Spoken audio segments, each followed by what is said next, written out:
Hello दोस्तों, आप सबका स्वागत करते हैं आपके अपने प्योर मोटिवेशन चैनल में। नमस्कार, कैसे हैं? उम्मीद करते हैं आप सब अच्छे होंगे। आज आप सबके बीच हम एक नई प्रेरणादायी कहानी के साथ उपस्थित हुआ हूं, जिसका शीर्षक है तसल्ली। तो ज़्यादा देर न करते हुए कहानी शुरू करते हैं। मैडम, कल आपने अपनी क्लास की छात्रा मंजरी का बर्थडे बड़ी धूमधाम से स्कूल में मनाया था क्या?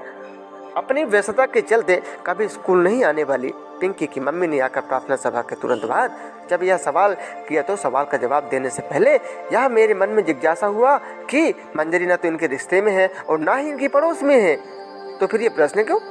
हाँ, मनाया तो था क्योंकि बाल सभा भी थी और वो चाहते थे कि हमारे साथ बर्थडे मनाए। उसके पापा नहीं हैं और उसकी आर्थिक स्थिति भी ठीक नहीं है, इसलिए प्यार और सहानुभूति बस हमने उसका बर्थडे मनाया था और उसे कुछ गिफ्ट भी दिए थे। लेकिन आप ये क्यों पूछ रहे हैं? इसलिए पूछ रही हूँ मैडम कि मेरे पिंकी स्कूल से जाने के बाद बहुत गुमसुम और मायूस थी। बहुत पूछने पर अनबने ढंग से बोली, मम्मी क्या आप मेरा आने वाला बर्थडे मनाओगे?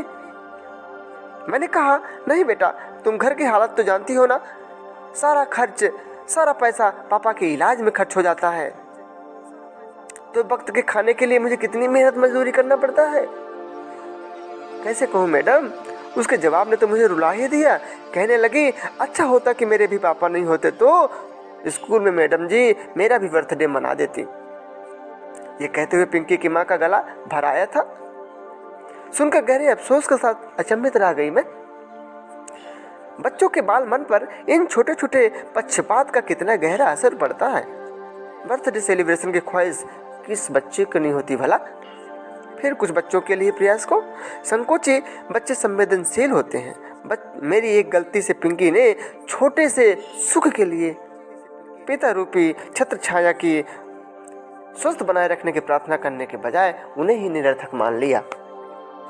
ओह, ये तो मुझसे बहुत बड़ा अन्याय हो गया। अनजाने में भावनात्मक गलती की है तो आगे प्रायश्चित के साथ सुधार भी जरूरी है।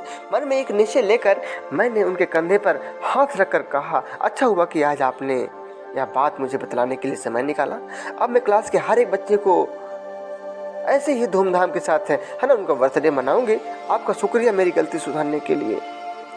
इस संकल्प को लेकर पिंकी की मम्मी के साथ मैं भी एक तसल्ली का अनुभव कर रही थी। तो दोस्तों, जन्मदिन मनाना हर बच्चे को पसंद होता है, सबकी भावनाएं बराबर होती हैं।